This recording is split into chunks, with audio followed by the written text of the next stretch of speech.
your 2 kids, you may have been sexually assaulted. How could I possibly encourage you to access those memories to tell me? Yeah. I mean, I can't believe that they actually did, but they did it for justice. They did it for their loved ones as well. And so you want them to give you their memories. Yes, you need to prompt them sometimes if they get stuck or if they go off track a bit.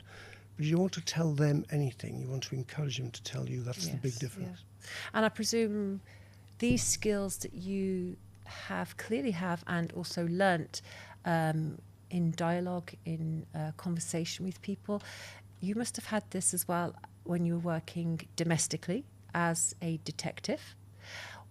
What were some of the skills that you needed as a detective working in Wales, but also what did you do? What crimes did you come across when you were working in Wales, and which would have helped you when you had to work in Bosnia? Did you take those skills with you, and is that where you learnt them?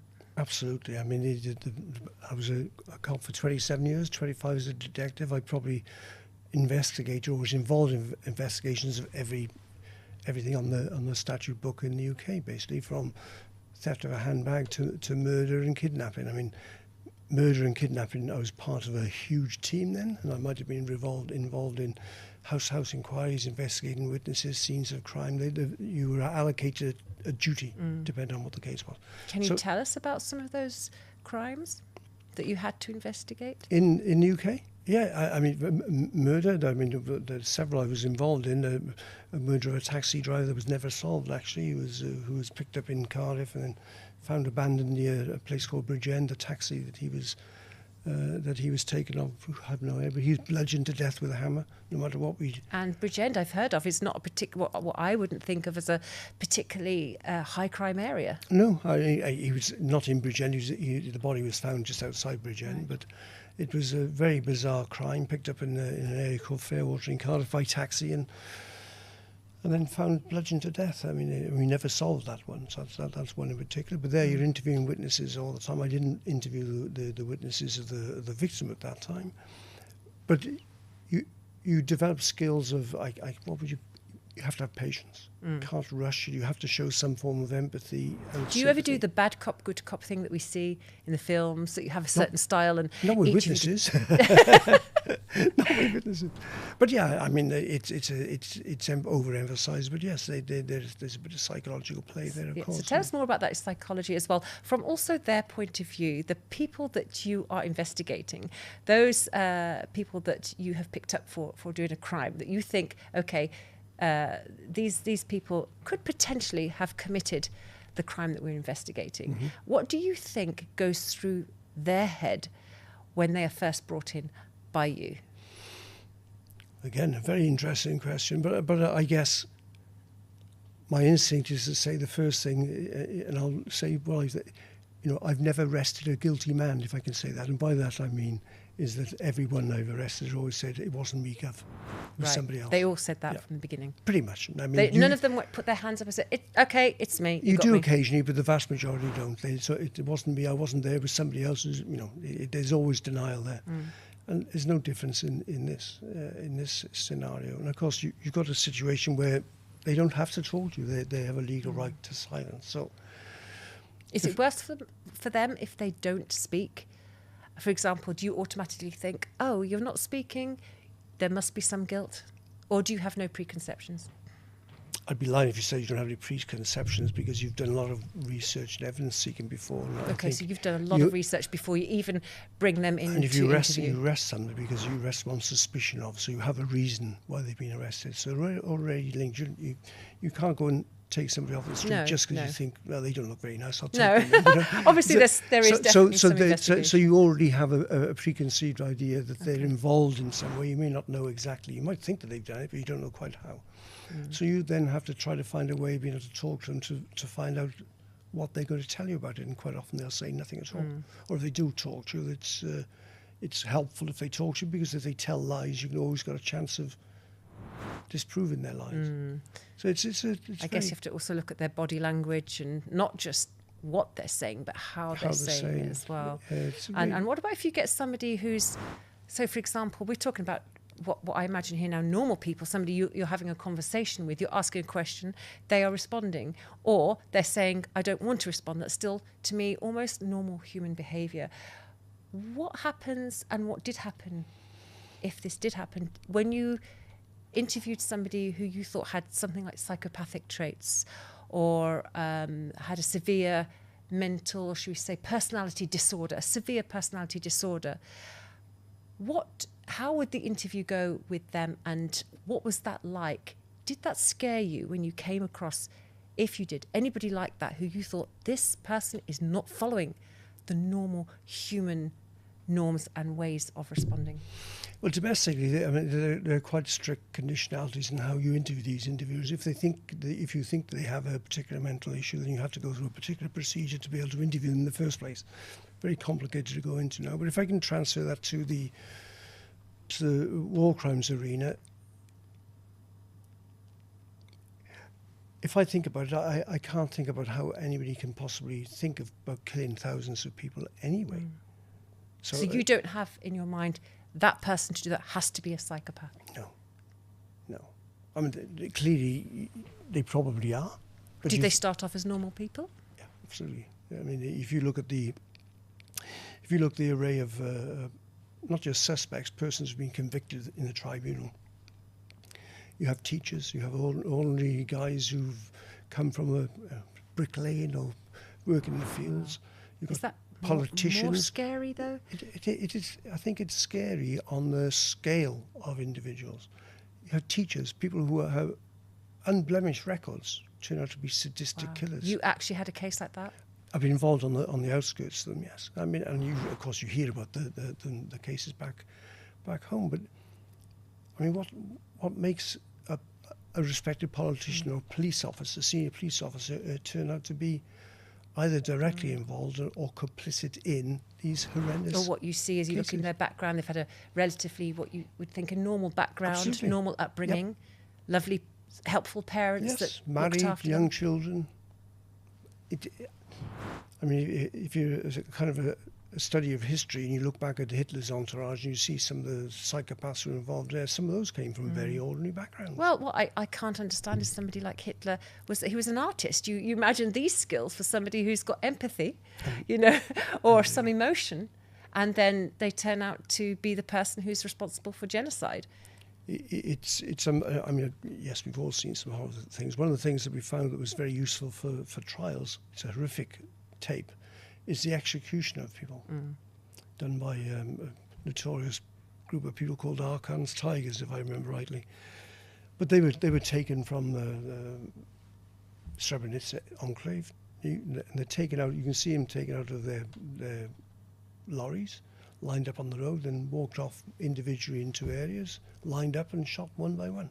Wow. Lined up, and then the next person in line has just seen the man in front of him being killed. He knows he's going to be shot next.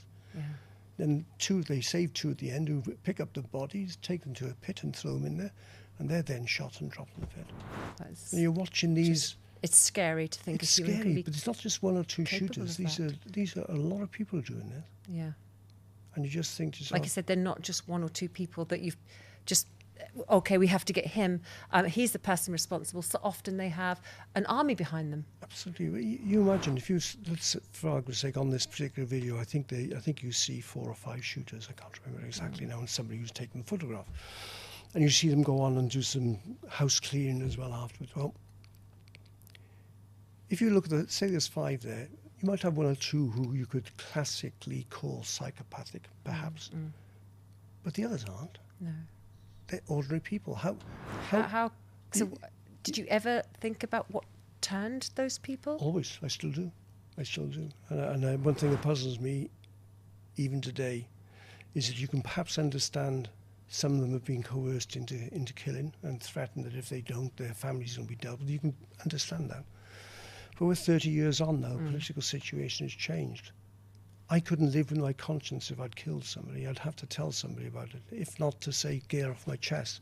But maybe I know where some of these 800 missing are. How can they go to bed at night knowing that they may have the information about where the loved ones of these people are? I can't quite understand how... I mean, when you did come across those who are in that situation, what how did you think that they felt? I mean, do you think that they regretted what they did? Do you think that they thought, okay, well, I wasn't the first perpetrator. I was just in the background there. Therefore, I'm not that guilty. What sort of personalities did they have when they were caught? Did they feel regret? Did they feel that they were responsible, or did they feel that they were coerced or led into that? Or, for example, they were persuaded to do that war crime? I never had one who confessed. There are those who did go to court and actually made what they call a statement of guilt before the court, and so they admitted their guilt and offered their apologies and what have you, and tried to explain why they did it. Very few and far between. So it's a difficult question to answer. I think that a lot of them are in denial. A lot of them...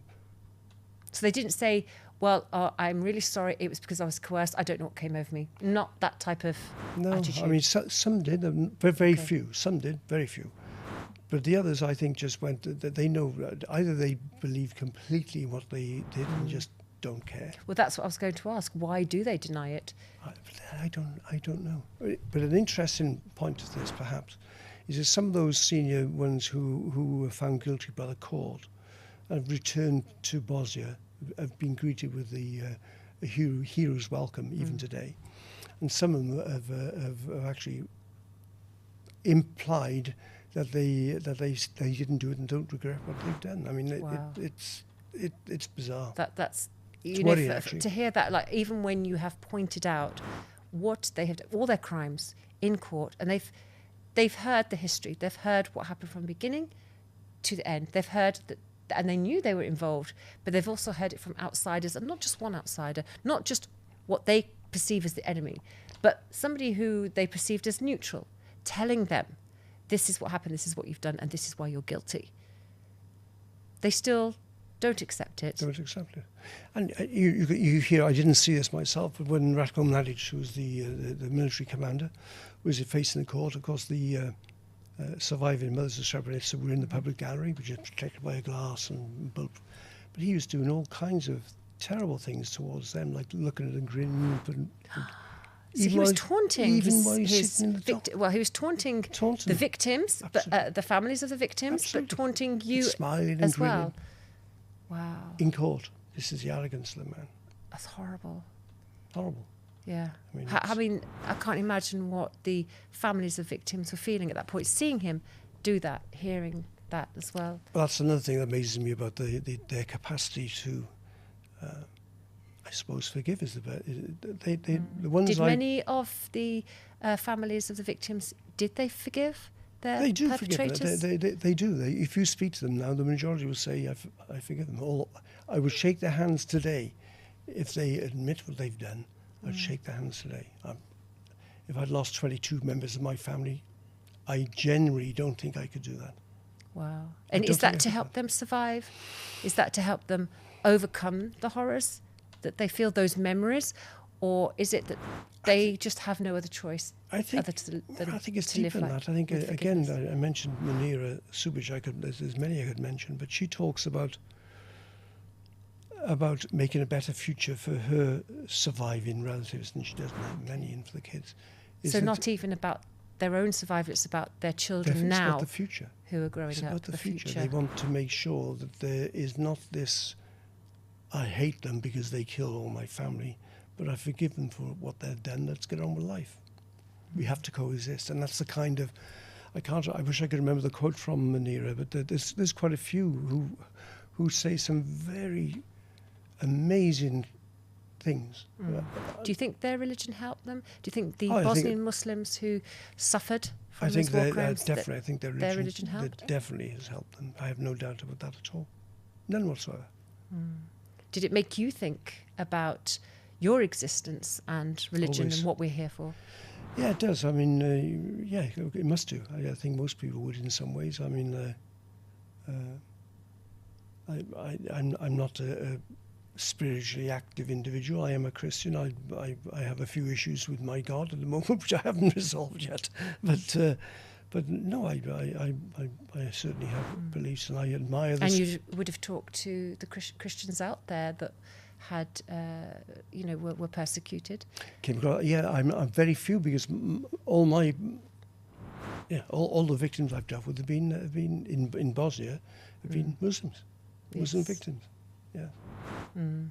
Amazing. And as I mentioned earlier, What skills did you feel after being there? I mean, obviously, in my mind, I think you must have developed resilience.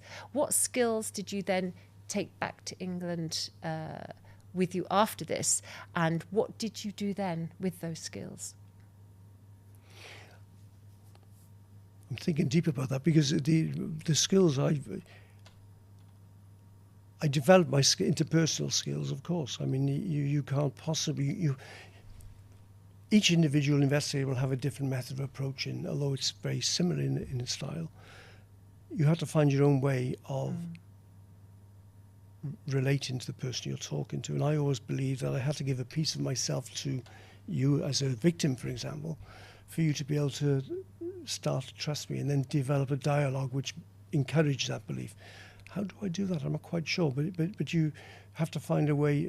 I find it. I might talk about my family. I might talk about the losses I've had in my life, which don't compare anywhere to what theirs were. But I guess it does make you put everything into perspective about your own life. It does. It does. But I'm aware I'm talking to somebody who's lost everything, and I want them to tell me about their worst moments in life, and that's a big ask of anybody. You want them to tell you? Yes. I want them to help them?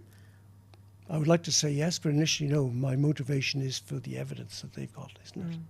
I mean, and be honest with you now, yes, that is, but it's also to do it in such a way as to, because the majority want to tell you about it, because nobody's listened to them, and they want to have some form of justice, even though whatever justice I can offer them will probably fail into insignificance.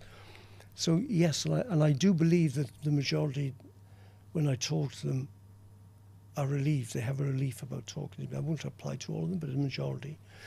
But I'm always aware, how do you ask a person to divulge the innermost secret that they don't want to tell? It's the worst thing they've experienced in their life, and you want them to revisit them. And when you're talking to these wonderful people and you get them into that zone, they're not with you in that interview room anymore. They're back in that horrible day when the worst things happen to them. And you can see it in their eyes and their demeanour. And I defy anybody not to be touched by that. So you have to be aware of it and not interrupt them. Let them and quite a few have broken down and cried in the middle of it. And you show them whatever support you can for that. And obviously tell them that they can stop. The majority don't want to stop. I've had one or two who say, I can't talk anymore. But they want to talk, and it's just to show them that you understand as best as you can what they're going through. And when those perpetrators are caught, yes, the way you feel about everything has come to a conclusion. Perhaps justice has been done. Perhaps it hasn't fully been done, but they are caught. And when the victims know that the perpetrators have been caught, what is the difference between how you feel about the perpetrator getting his comeuppance and how the victim feels? And is there anything in common? I think our two emotions are different, because how can they ever be satisfied with the justice at the end of the day? And I'll tell you a quick story, if I may. At the start of the investigation, this is going back to the beginning of my time there, nothing more than the death penalty would satisfy any of them. Anything less was just not justice. Because, of course, in the former Yugoslavia, there was a death penalty. So they couldn't quite get their heads around the idea that there was not going to be a death penalty. No matter how many people they murdered, there was going to be no death penalty. And so this was a huge step for them to overcome, because some of them thought, how can it be justice if it's not an eye for an eye type of situation? And so they had to modify their expectations constantly with the tribunal. So fast forward then to when it takes place, they're delighted that they're sentenced. Nothing more than life imprisonment would do for them, natural life. Anything less would not be satisfactory, but they were still, I won't say satisfied, they're still pleased that they've been arrested and convicted, because and they said this many times to me, They don't believe that they would have had any justice at all if the tribunal hadn't been there. So that's, for me, is the big thing, is that they feel there has been, it's not been There's totally, been something. there's been something there. People, perpetrators have been brought And to justice. perhaps enough for them to walk away from. I don't think it'll ever be enough. I think that's probably the wrong thing to say, but they're satisfied that what has been done is as much as they could expect to be done, and so they're satisfied in that. In that, and I'm not evading the question, but that's That's a better way of try to put it understanding into context. And they've always been so. It's embarrassing how grateful they are to the tribunal and people like me, when we should be grateful to them for opening their hearts and soul to us. But from my point of view, I had great satisfaction. Yeah. I mean, to see somebody like Ratko Mladic get sentenced, and I was actually in Holland when Karadzic appealed against his sentence conviction, so he was hoping to get off. But it worked against him because he was only given 40 years imprisonment initially. Wow. But at the end of the appeal, they amended and upgraded his 40 years to life imprisonment. Where he still is in prison. Well, he will be forever. That's good. And absolutely. So and when I can still, in my mind's eye, see his look on his face when they gave him, he didn't believe it. It was shock. He was shocked. Absolutely shocked that he's suddenly, 40 years seemed like a long time to him, but at least he had a chance of parole after 2/3. Was it satisfying seeing his shock? What? I'm not ashamed to say yes, it was. I had a real, yes, you deserve that, my friend. And I guess for everybody else in the courtroom too. Yeah. Did you ever think that something as horrific as a genocide in Srebrenica would happen again in your lifetime? No. Well, I hoped. I had to modify that quickly because, yes, my heart said no, it'll never happen again. But in reality, human nature as it is, I was afraid it was going to happen again. And that fear, I presume, is there for so many of us, that something as horrific as what happened in Sarajevo is happening in Gaza. Well, even before that, it happened in Ukraine. And Ukraine. We've seen it unfold again now. So we got two situations. Fortunately, we have the International Criminal Court who are tasked with investigating these things as the independent body. And we as the UK and other European countries signed up to the existence of the ICC, the International Criminal Court. When the tribunal finished, everybody realised that the work that the tribunal did was actually quite good, quite groundbreaking and very good outcome, and decided that we should have a permanent court, not an ad hoc UN organisation. So when this was created, I was very pleased because I thought at least there's going to be some justice for these areas that would never face it before. So the independence of this organisation, to me, is paramount. And I'm from the UK, and I think the independence of the judicial process is paramount. A lot of people have tried to point out crimes that are going on in Gaza from the footage that they've seen from people's mobile phones, from the journalists that have been there. Yes. And also the absence of information because journalists have been killed in Gaza. Do you feel, therefore, that more must be done to bring those to justice? And do you think we can do that?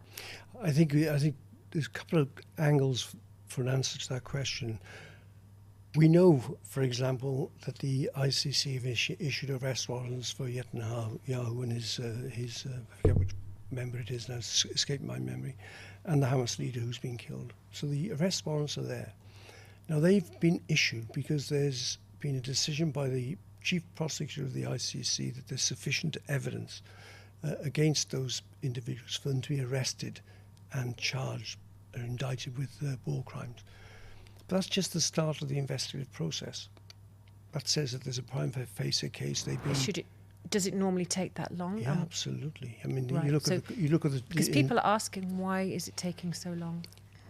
Have a look at how long some of the investigations took in The Hague. I'm not saying it's satisfactory. It's not. But in this international justice, it takes time to take place for various reasons, which wouldn't happen in domestic courts. And because it's an independent investigative process, they're not going to discuss the process of the investigation, and it would be wrong for them to do so. It would prejudice whatever they're trying to achieve there. So even if things are going ahead, and in the process we don't know yet? I can guarantee there'll be investigative process going on. Now, I doubt very much at this stage whether the investigators have been allowed into Gaza, but they won't be far away, and they'll be collecting evidence as best. Is that what As best often they holds can. an investigation back? Yeah, Access of course it will. to Of the course area? it will. Absolutely. But it won't stop it. That's what I try Okay. to encourage people to understand. You know, it's like, I don't like analogies, but like the duck on the water, it seems that nothing is happening, but I assure you there'll be a lot happening in the background. It's complicated because you have countries that don't acknowledge the ICC, the US, for example, and others. And so the principals, whoever they are, the suspects, can travel to those countries without fear of being detained. In other European countries, such as the UK, they have suggested that they would arrest them if they came here. I sincerely hope they would, because not to do so, to me, is, I can't imagine a situation where you wouldn't. We support the process of the independence of the court. Why would we not support the findings of the court? And so Are you personally shocked that it's gone on this long? I'm not surprised. Okay. I'm not surprised. I mean, And why is that? Is that because of the background history? more than that, really, the war is still going on. It's very difficult to investigate. I mean, our guys did go in when the war was still going on, and it was extremely dangerous for them. There was some areas where they couldn't actually get access to. So to conduct an investigation in a war zone is, I wouldn't say it's impossible, but it's difficult. First of all, you have to have access. If you don't have access, you can't investigate on the ground. Who will be the people who will investigate or are investigating right now? Will they be detectives like yourself?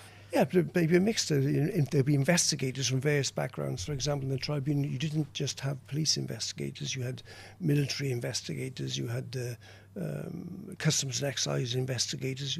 Investigators from all over, but all had the requisite requirements to be employed as investigators. And so they'll have the same in the ICC. We don't know, and neither should we know what's going on. I mean, working on the same basis of the independence of judiciary, you know, think about the domestic murders. You know nothing about or shouldn't know, and you don't know anything about the environment. They'll say, we can't discuss the case, but rest assured we're supporting the families and we're investigating for If you were at the beginning of your career again, Yes. or perhaps the section where the part where you have done some detective work and you were looking to further your career in investigations, would you be the one to volunteer to investigate what's happening in Gaza? Yes, I would. Much so, my wife would be very distressed to hear me say that. My family would too, but yes, I would. But a lot of people would see your courage. A lot of people would say that's the right thing to do. We had a discussion before. I'm not sure if it's courage. I'm an investigator. It's where my experience is, and it's something I think I could. I mean, I'm I too see old it as now. I think at 73, I'm too courage old. too, though, because Maybe. you may have the experience, but you may not want to go out there. I'd go out tomorrow, to be honest. Yeah. Yeah. I mean, that's, you know, that gives me hope in humanity. After us talking about, you know, criminal behaviour, it's nice to hear that there are so many more people that do want to see justice There's like our be done friends and do want peace. like our friends who are working in Ukraine now, who in the midst of it. I got friends who are in the ICC who they won't tell me exactly, and I wouldn't ask them, but I know they'll be involved in these investigations. So there are good people out there who want to see this work done, and That gives me it's hope. frustrating. That warms my heart. Well, it's you know. frustrating to see the level of human loss that's carrying on out there. The conflict, the war has to stop now, and I'm not sure how we're going to achieve that. That's the first process, and then to get our guys and girls in I think there. every day there is some horror that we see. Every day there's something horrific that we hear And it will continue. and read. It will continue. And And we just really, that upsets me a lot. yeah, we just hope and we pray as well that it will stop immediately, Absolutely. as soon as possible, today. And, you know, that those who are committing atrocities are brought to justice by the likes of yourself, like the likes of the International Court. And that's not going to be easy when you have so many countries, big players who are against the idea. They'll be fighting every inch of the way. But I have no doubt that today that they will continue as much as they can to get justice. Before we go, Yes. we do have to end this, and I know. but It's that time come already. it It's gone is quickly, isn't already. it? It's gone so quickly. But before we do go, Yes. what would be the one thing, the main thing that you have learnt in your career, in your life, that you would like to pass on to the next generation? Perhaps The courage and determination of survivors and victims of the Bosnian genocide. Their courage, Yeah. their determination, and their willingness to forgive and proceed with life. Amazing. Thank you. And that's, that's good for me to hear as well. And everybody, can hopefully take a piece of that with them. Hopefully, yes. And, if we can spread that message, and if we can successfully, in the likes of yourself, give that message to the next generation and to others that are also looking for a career. Absolutely. Perhaps, you can inspire them with that hope, with that information. It's not an easy career, but it's so rewarding on all levels. Would you do it all again? Yep. Thank you. Yeah. That has given me so much hope for the future in such dark times at the moment. Yes.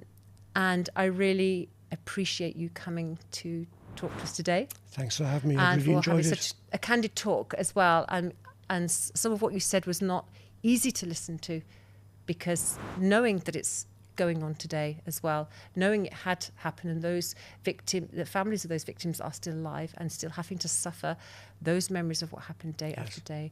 And I hope that those families that didn't find out what happened to their loved ones, I hope they do eventually find out what happened. Thank you, so do I. Thank you so much Thank for your you time much. today. Thank you too. And for all your work and Thank you. continued work as well. I hope also that we can perhaps hear more in a book, perhaps. I'm writing one at the moment. You're writing a book. Now, there you go. So we can read more about your work I hope to, yes. and what happened. Mm-hmm. Because I think when it is documented, the more it's documented, the more we can learn and the more we can I agree prevent with you completely. those atrocities happening again. Thank you. Thank you so much, been a Howard pleasure. Tucker. It's been a pleasure. great Thank you. pleasure for me too. Thank you very Thank much. you. Thank you.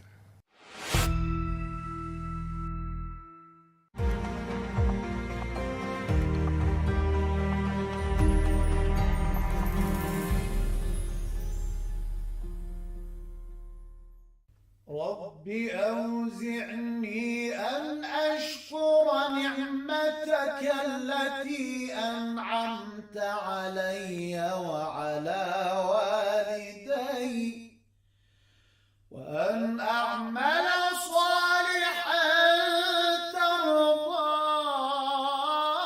ترضاه وأدخلني برحمتك في عبادك الصالحين رب أوزعني أن أشكر نعمتك التي أنعمت علي وعلى والدي وأن أعمل صالحا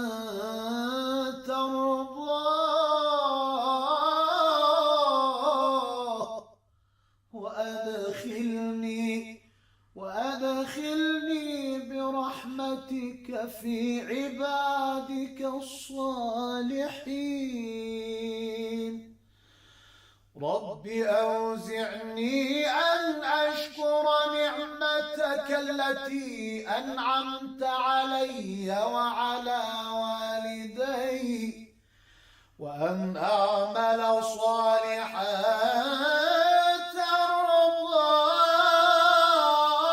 ترضاه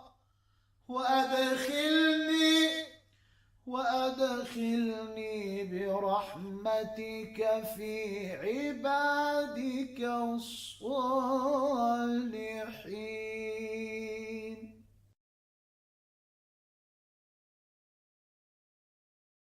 رب هب لي من لدنك ذرية طيبة إنك سميع الدعاء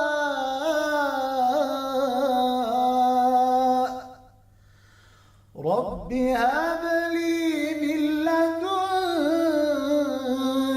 ذرية طيبة إنك سميع الدعاء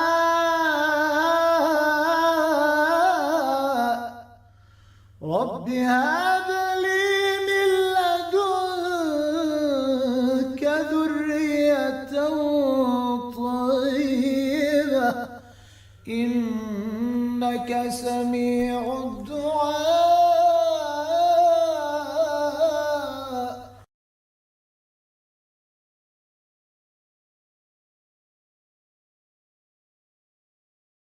رب هب لي من لدنك ذرية طيبة إنك سميع الدعاء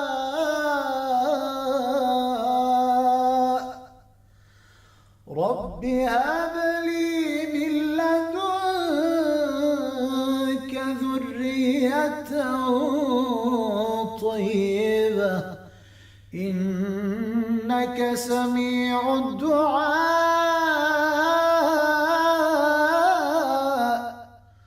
رب هب لي من لدنك ذرية طيبة إنك سميع الدعاء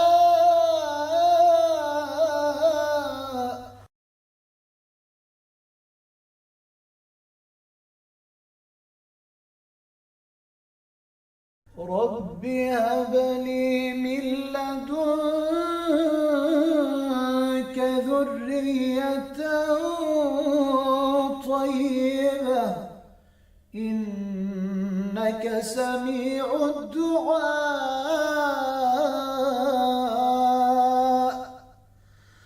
رب هب لي من لدنك ذرية طيبة إنك سميع الدعاء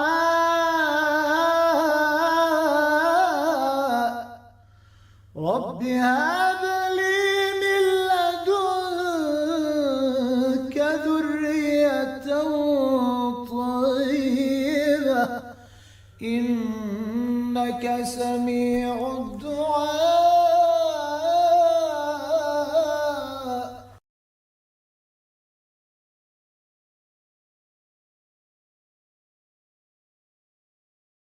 رب هب لي من لدنك ذرية طيبة إنك سميع الدعاء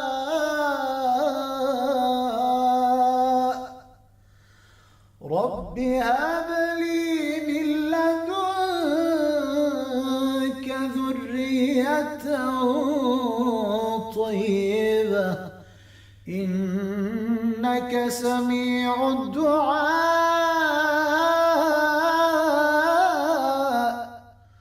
رب هب لي من لدنك ذرية طيبة إنك سميع الدعاء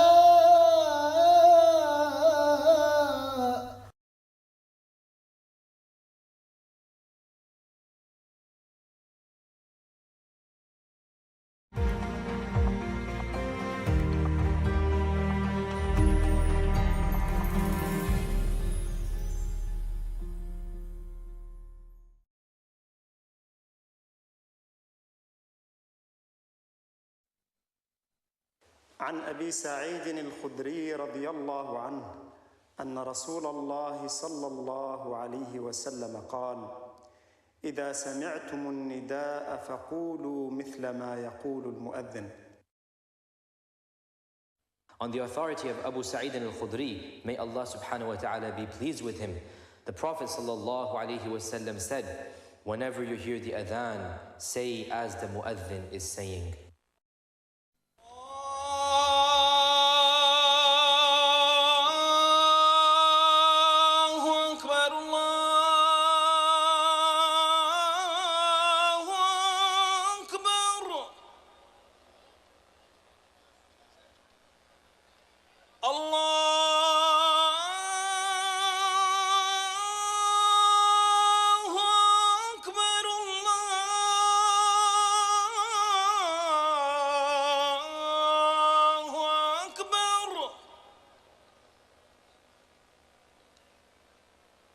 أشهد أن لا إله إلا الله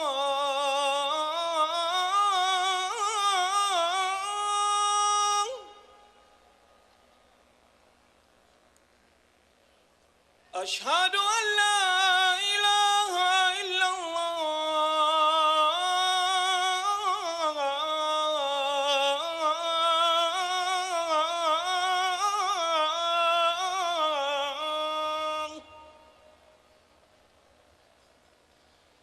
أشهد أن محمد رسول الله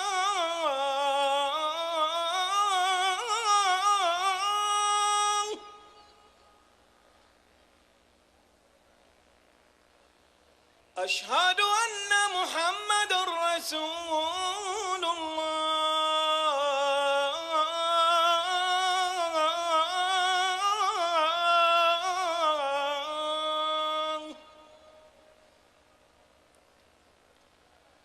حي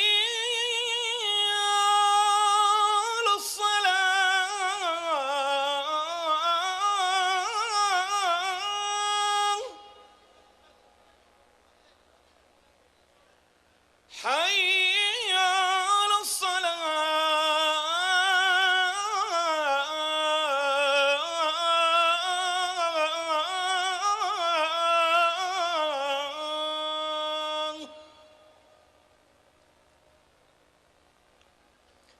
حي على الفلاح حي على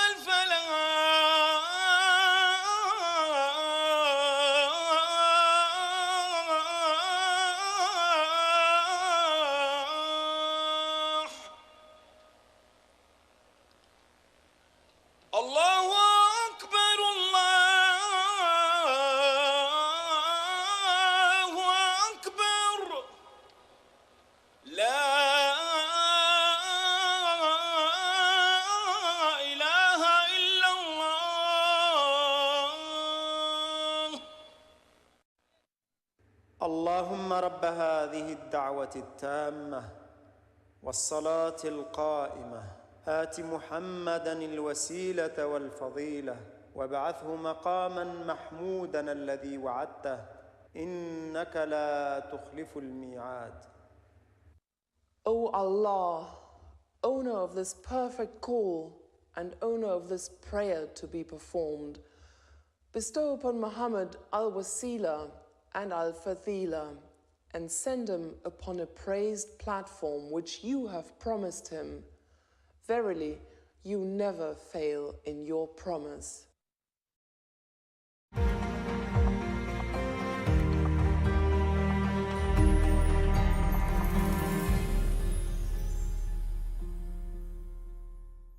ربنا لا تجعلنا فتنة للذين كفروا واغفر لنا ربنا إنك أنت العزيز الحكيم ربنا لا تجعلنا فتنة للذين كفروا واغفر لنا ربنا إنك أنت العزيز الحكيم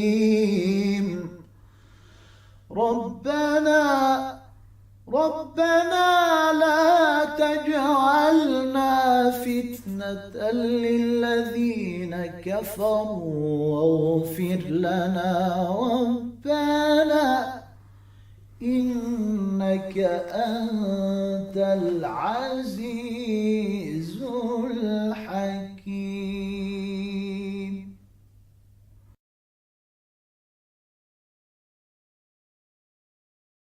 ربنا لا تجعلنا فتنة للذين كفروا واغفر لنا ربنا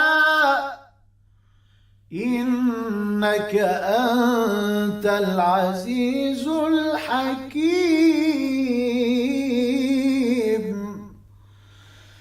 ربنا لا تجعلنا فتنة للذين كفروا واغفر لنا ربنا إنك أنت العزيز الحكيم ربنا لا تجعلنا فتنة للذين كفروا واغفر لنا ربنا إنك أنت العزيز الحكيم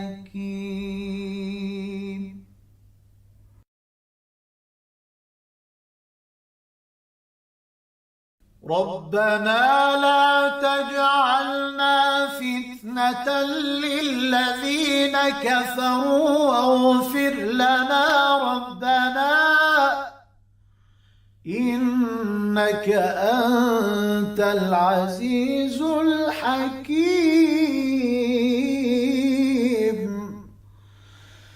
ربنا لا تجعلنا فتنة للذين كفروا واغفر لنا ربنا إنك أنت العزيز الحكيم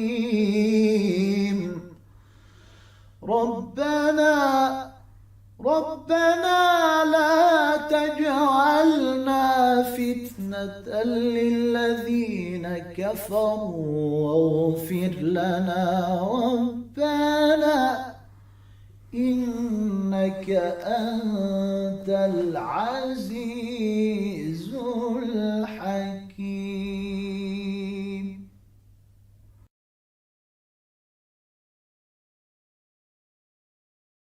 ربنا إننا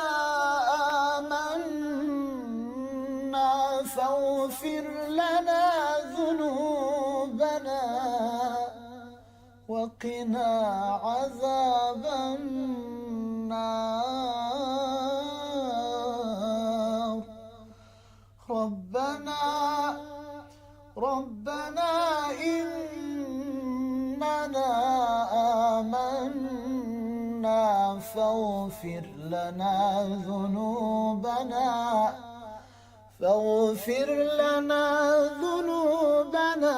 وقنا عذاب النار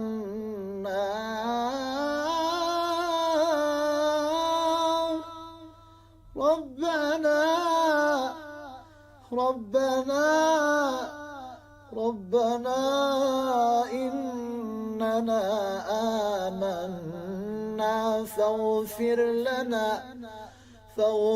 لنا ذنوبنا وقنا عذاب النار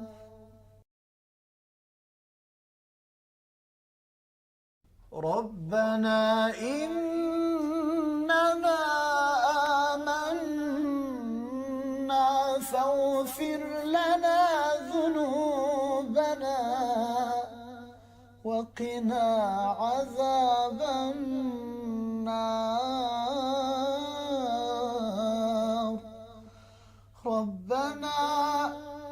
ربنا إننا آمنا فاغفر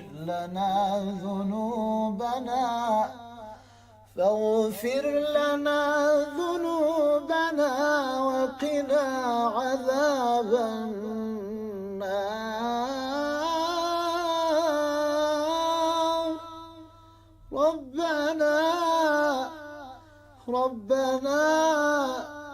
ربنا إننا آمنا فاغفر لنا ذنوبنا وقنا عذاب النار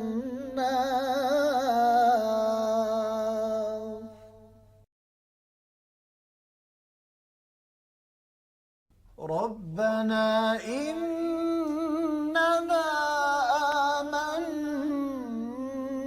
فاغفر لنا ذنوبنا وقنا عذاب النار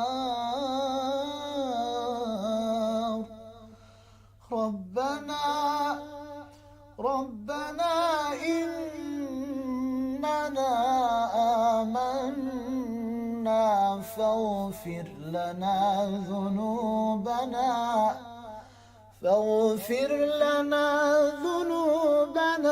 وقنا عذاب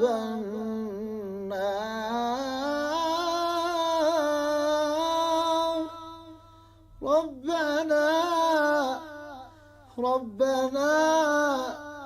ربنا إننا آمنا فاغفر لنا ذنوبنا وقنا عذاب النار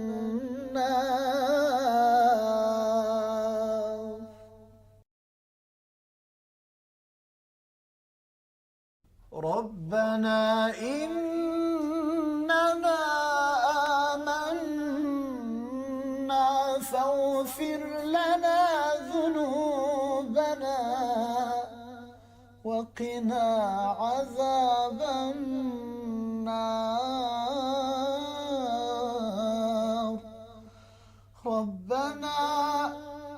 ربنا إننا آمنا فاغفر لنا ذنوبنا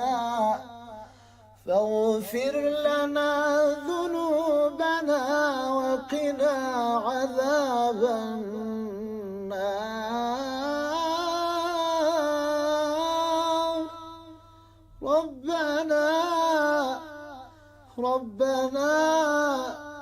ربنا إننا آمنا فاغفر لنا ذنوبنا وقنا عذاب النار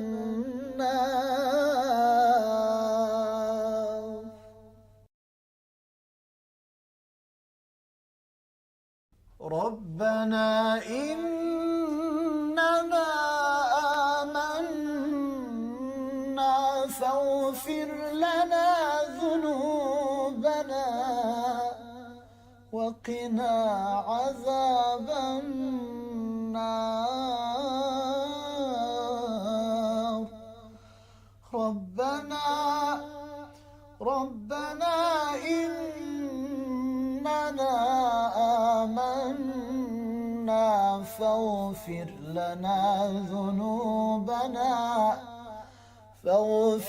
لنا ذنوبنا وقنا عذاب النار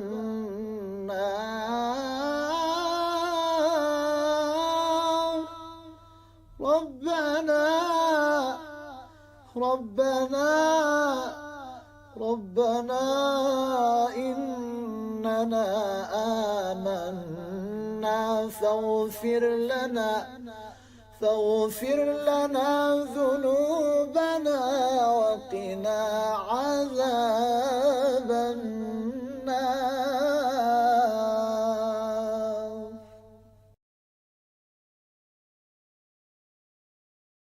ربنا إننا آمنا فاغفر لنا ذنوبنا وقنا عذاب النار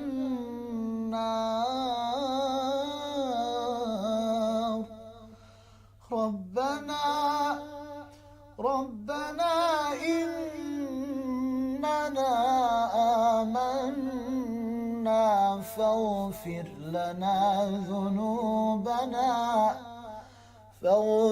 لنا ذنوبنا وقنا عذاب النار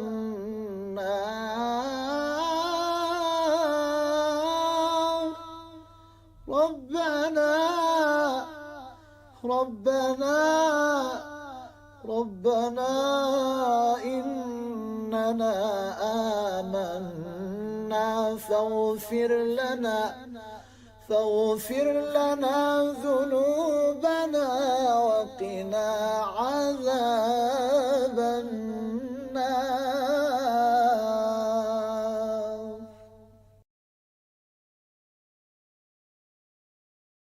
ربنا إننا آمنا فاغفر لنا ذنوبنا وقنا عذاب النار.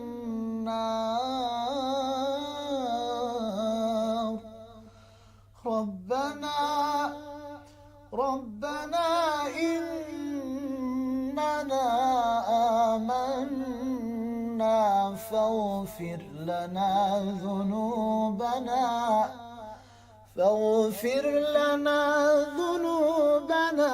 وقنا عذاب النار.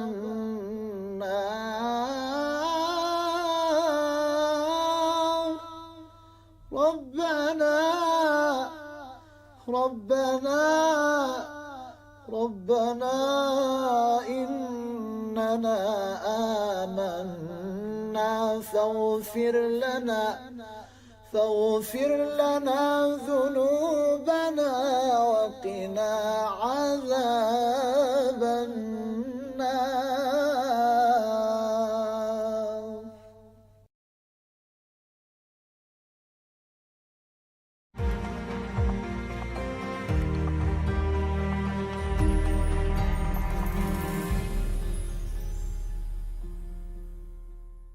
The Bosnian Serbs wanted to get rid of all the Muslims who were in the area, and that resulted in what we come to know today as ethnically cleansing of the women and children, and sometimes the older men if they're lucky.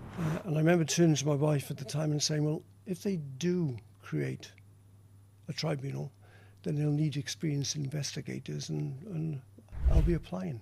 Yeah. Not thinking for a minute that I'd ever be accepted, or in fact that a tribunal would be created. But you had it in your heart and your mind It that was. something had to be done. When you went out to Bosnia initially, what was it that first shook you?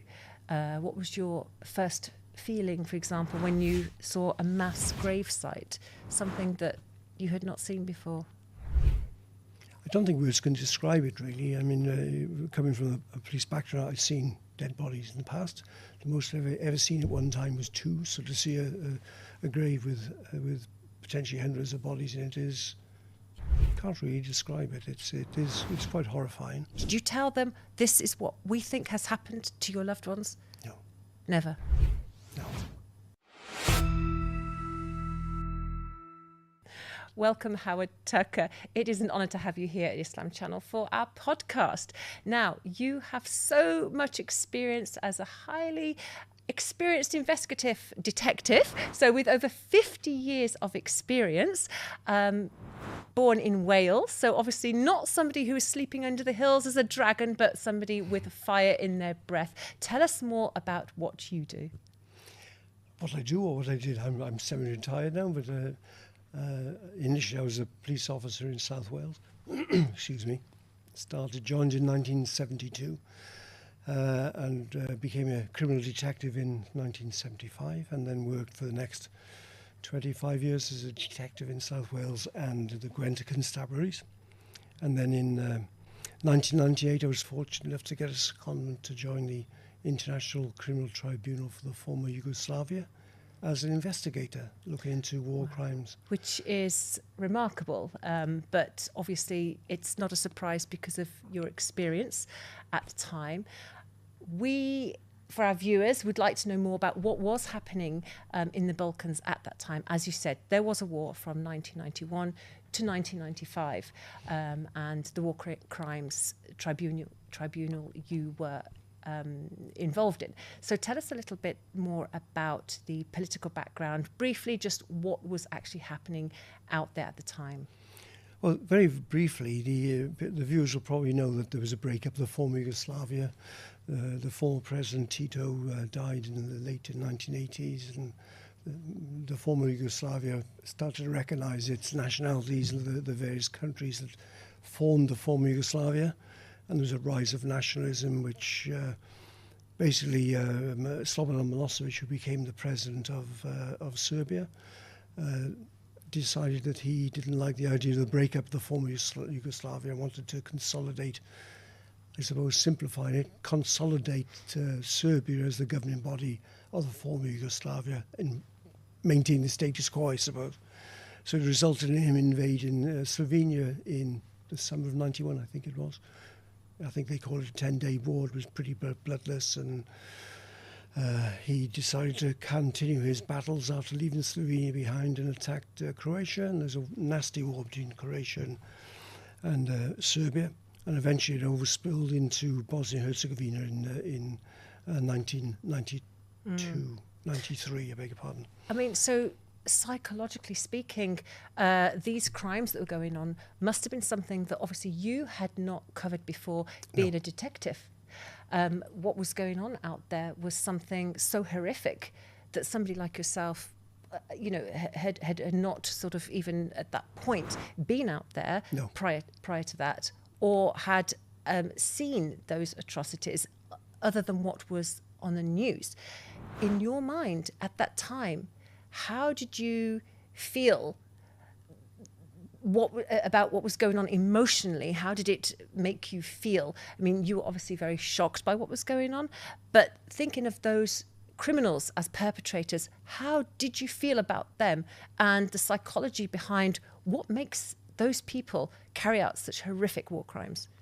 It's a very good question.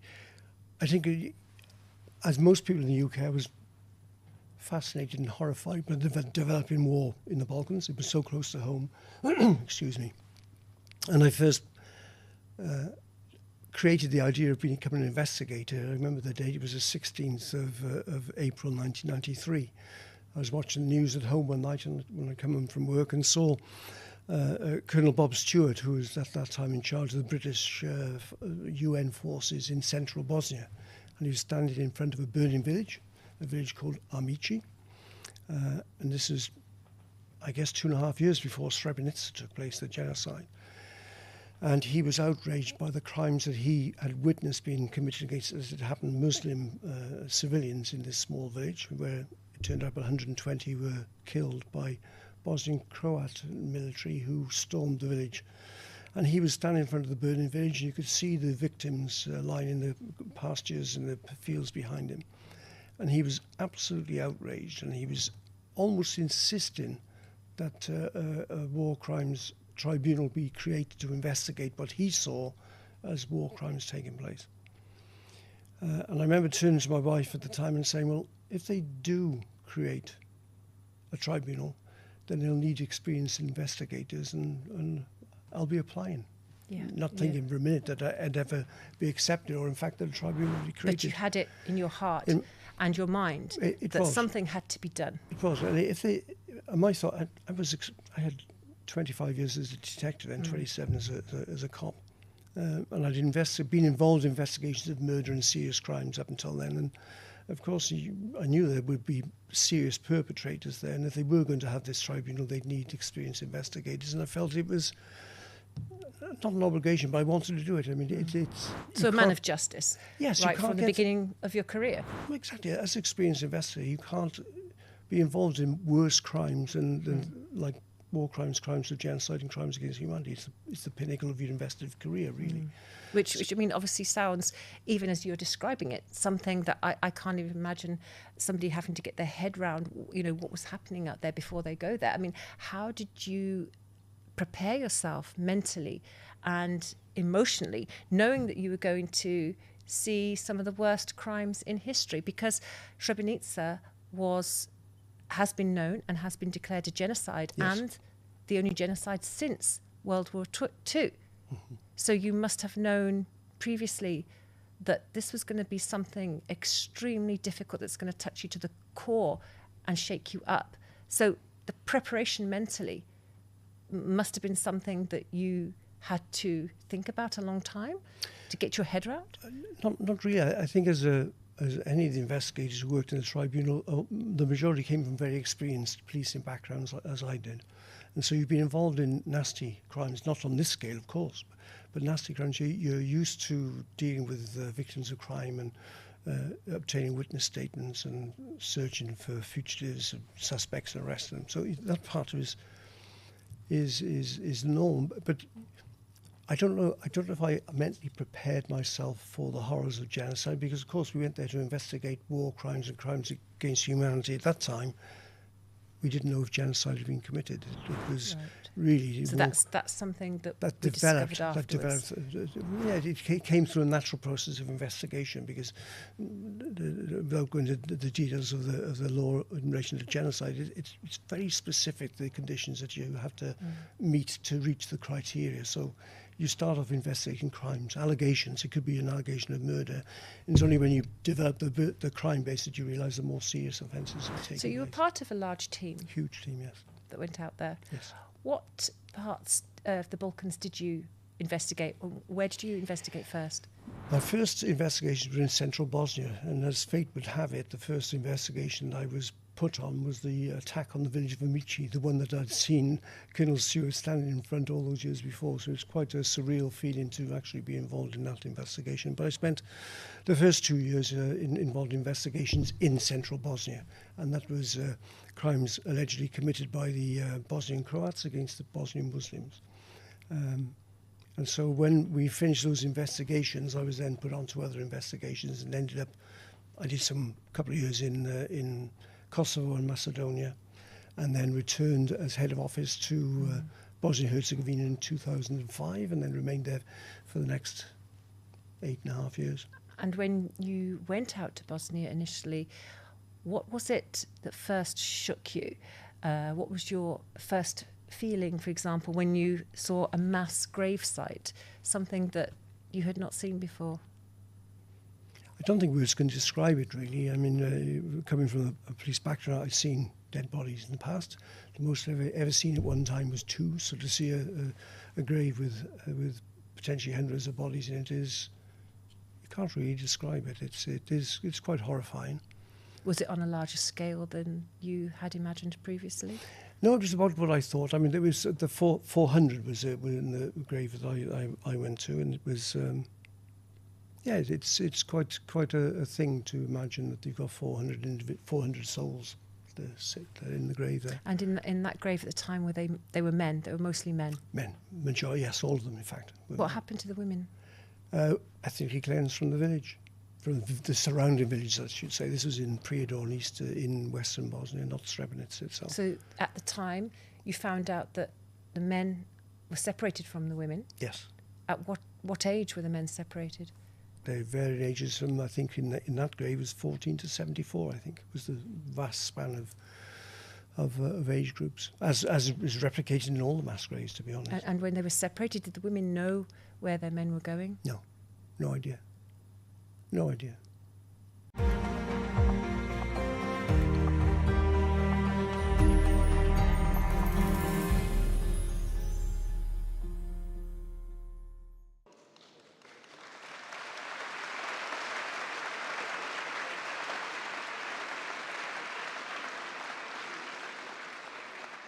Russian deserters are not enemies of the Ukrainian people, but natural allies in this struggle against this war. And those who reject the war need legal protection and the means to support their lives after the migration. This is one of the most practical ways to help the cause of peace today. People today are caught all over the world between Western and anti-Western imperialisms, which differ only in the faces at the top. And this is why we need a strong international anti-war movement today. It must show that there is an alternative to endless war based on the shared interests of ordinary people on both sides of the front lines. We call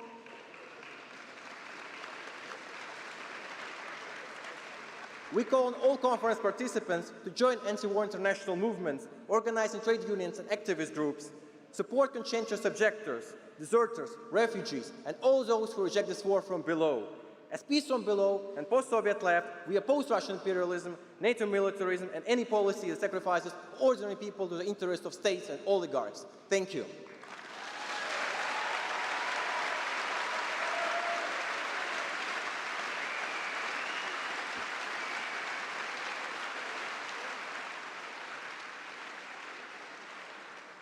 Bonjour camarades, je vais m'exprimer en français parce que la France...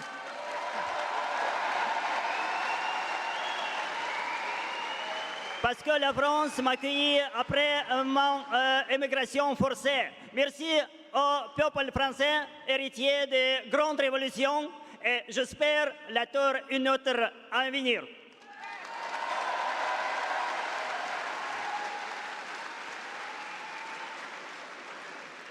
Je représente l'Union des gauches post-soviétiques russo-ukrainienne coalition La paix par un bas. Mais je suis russe. Mes camarades, ils restent en prison en Russie. Et les autres continuent l'activité clandestine et ils ne peuvent pas relever leur nom. Et c'est moi qui les représente aujourd'hui. Les médias occidentaux et les élites politiques répètent sans cesse qu'il n'y a pas de résistance anti-guerre en Russie. C'est faux. Après 4 ans de guerre, la résistance devient enfin massive. Mais il s'agit rarement de manifestations ouvertes. Le plus souvent, ce sont les armes des faibles. Sabotage, insoumission, désertion, refus de participer à la guerre. Aujourd'hui, des milliers de Russes demandent à la justice de les emprisonner pour désertion plutôt que de retourner au front. Mais la plupart des déserteurs, on est en contact des groupes déserteurs en Russie et à l'étranger, c'est vrai. Mais la plupart des déserteurs sont tout simplement renvoyés de force au front. On recense au moins 120 000 cas de désertion depuis le début de la guerre. Alors, quel est le principal problème de Poutine aujourd'hui? Un manque de chars? Non. Un manque de missiles? Non. Le principal problème de Poutine, c'est le manque de volontaires pour l'armée. Les gens résistent.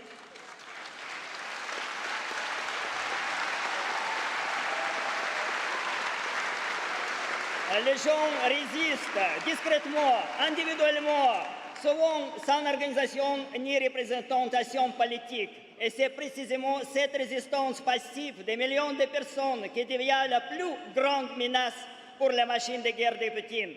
C'est pourquoi nous lançons aujourd'hui une campagne internationale de solidarité avec les déserteurs russes.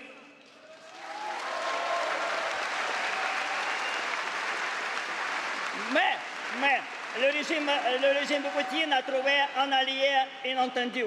C'est les gouvernements occidentaux qui veulent refuser tous les Russes qui participent à l'armée entrer à l'Union européenne. C'est pourquoi il fait ça. C'est logique très simple. Il découle de logique d'hégémonisation les gens qui sont dans les autres côtés de la frontière pour justifier les hausses, augmentation des dépenses militaires, dégradation sociale, serre sociale, etc. L'armée a lieu des hôpitaux et des écoles. Mais cette même logique permet à Poutine de se maintenir au pouvoir, car la peur de défaite est son principal atout politique. Et qu'est-ce qu'on peut faire? Nous montrons des millions de Russes au-delà de la frontière, ils trouveront des alliés, des amis, et non seulement des sanctions et des châtiments. Nous leur montrons que l'autre avenir est possible. Non pas une victoire militaire, non pas un accord entre dirigeants, mais une paix qui vient de la base, une paix fondée sur autodétermination, la démocratie et la solidaire entre les peuples.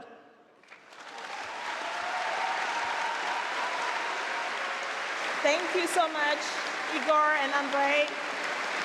Solidarity. This is what solidarity and internationalism looks like. Our next speaker is Motin Ali. Is the deputy leader of the Green Party of England and Wales. Motin.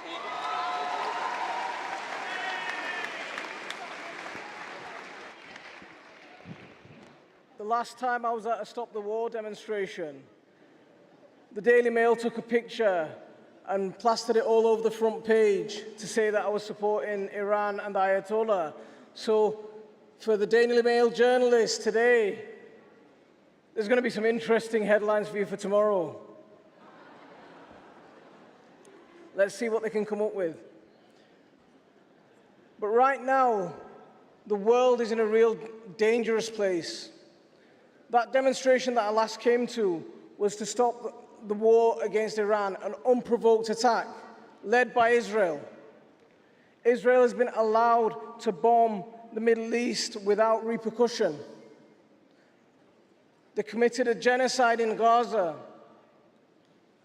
The Lancet estimates over 200,000 people have been killed. And Israel tries to pretend that it was fighting a just war. What it was trying to do was fight and take land, and we're seeing that replicated in Lebanon right now. As long as rogue states like that are allowed to go unchecked, there can never be peace. As long as they can attack a nation that hasn't attacked another one. We have a world where we impose sanctions on countries that disagree with us. But Iran has just had all the sanctions lifted. A war that was completely unnecessary. Thousands and thousands of lives lost for no reason whatsoever. Lives lost only for the military-industrial complex to gain strength. We had a by-election in Makerfield very recently. And Labour's trying to rebrand itself with Andy Burnham as a leader of the left. He's not a leader of the left. There's a risk that he's continuity Starmer.